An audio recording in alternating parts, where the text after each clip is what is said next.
हमारे चैनल में आपका स्वागत है। भगवान विष्णु के वाहन के रूप में गरुड़ की प्रसिद्धि है। कहते हैं कि प्राचीन काल में बहुत विशालकाय पक्षी हुआ करते थे। गरुड़ इतना विशालकाय पक्षी था कि वह अपनी चोंच में हाथी तक को दबाकर उड़ जाता था। इसी से अंदाज लगाया जा सकता है कि वह कितना विशालकाय रहा होगा।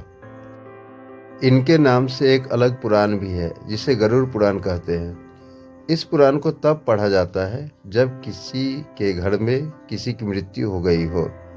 प्रत्येक घरों में गरुड़ घंटी होती है। माता के मंदिर के द्वार पर एक ओर गरुड़ तो दूसरी ओर हनुमान जी की मूर्ति प्रतिस्थापित होती है।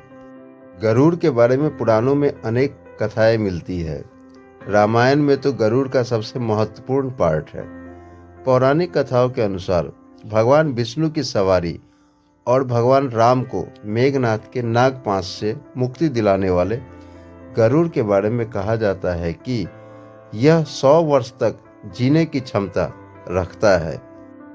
काकभुसुंडी नामक एक कौए ने गरुड़ को श्री राम कथा सुनाई थी, लेकिन आजकल गरुड़ के अस्तित्व पर संकट गहरा रहा है।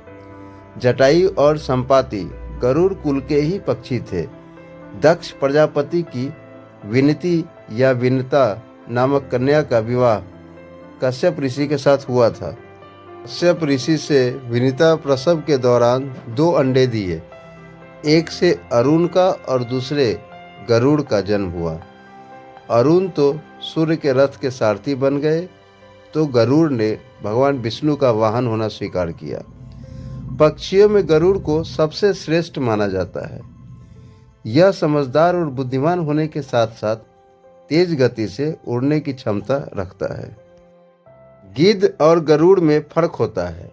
संपूर्ण भारत में गरुड़ का ज़्यादा प्रचार और प्रसार किस लिए है, यह जानना जरूरी है। गरुड़ भारत का धार्मिक और अमेरिका का राष्ट्रीय पक्षी है। भारत के इतिहास में स्वर्ण युग के रूप में जाना जाने वाला गुप्त शासकों का प्रतीक चिन्ह गरुड़ ही था। कर्नाटक के होयसल शासकों का भी प्रतीक गरुड़ था। गरुड़ इंडोनेशिया, थाईलैंड और मंगोलिया आदि में भी सांस्कृतिक प्रतीक के रूप में लोकप्रिय है। इंडोनेशिया का राष्ट्रीय प्रतीक गरुड़ है। वहाँ की राष्ट्रीय एयरलाइंस का नाम भी गरुड़ है। इंडोनेशिया की सेनाएं संयुक्त राष्ट्र मिशन पर गरुड़ नाम से जाती है। इंडोनेशिया पहले एक हिंदू राष्ट्र ही था। थाईलैंड का शाही परिवार भी प्रतीक के रूप में गरुड़ का प्रयोग करता है। थाईलैंड के कई बौद्ध मंदिर में गरुड़ की मूर्तियाँ और चित्र बने हैं। मंगोलिया की राजधानी उलन-बटोर का प्रतीक गरुड़ है। यदि कहानी आप लोगों को अच्छी लगी हो तो हमारे चैनल को लाइक और सब्सक्राइब जरूर करें।